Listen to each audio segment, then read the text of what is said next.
Chapter 5. A Visitor.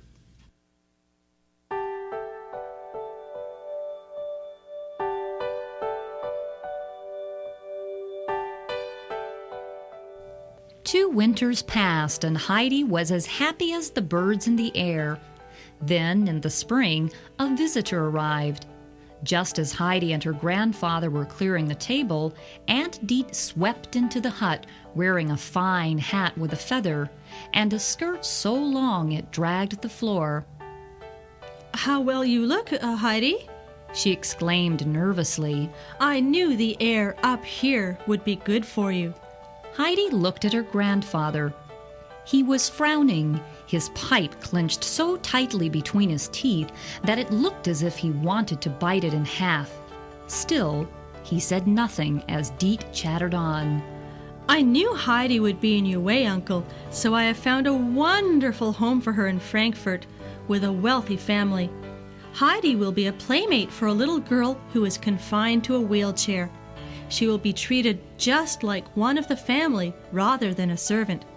She will eat at the same table, study with the girl's tutor. Who knows what might come of it?" "Have you finished?" the grandfather snapped. "Bah!" snorted Deet with a toss of her head. "You act as if opportunities such as this come along every day. Heidi is 8 years old now, and she can't even read. What kind of future is she going to have, living up here with you?" "Silence!" roared the Alm Uncle, his eyes blazing. "Take her and be gone." He stormed out of the hut. "You have made my grandfather angry," said Heidi, frowning. "He will get over it soon. Now come," urged Deet. "Where are your clothes?" "I will not come," Heidi said. "What?" Deet snapped. "Don't be foolish and stubborn like the goats. Your grandfather wants you to come with me. You heard him. You can't imagine what a good time you'll have." She went to the cupboard and packed Heidi's things. "Here is your hat," she continued. "Put it on. If you don't like it in Frankfurt, you can come back." "Tonight?" Yes, now come along."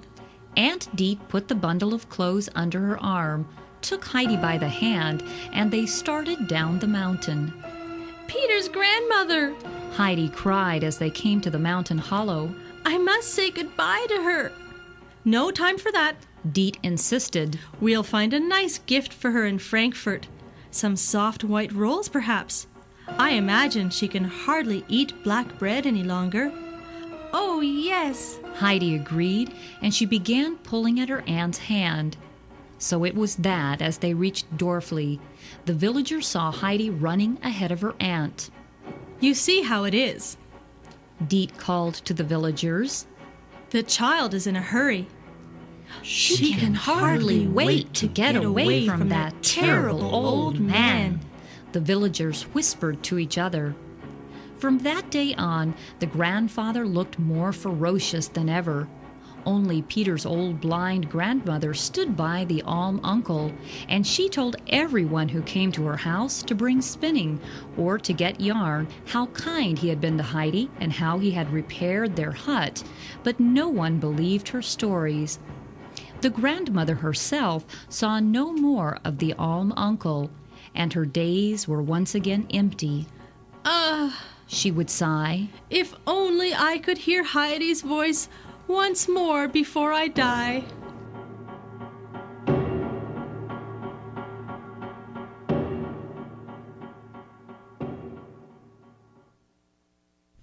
Questions. 1.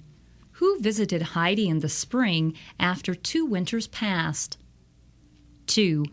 What was Aunt Deet's purpose of visiting Heidi? 3. Why did Aunt Deet think this was a good opportunity for Heidi?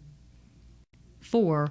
Was Heidi's grandfather glad to see her go to Frankfurt? 5.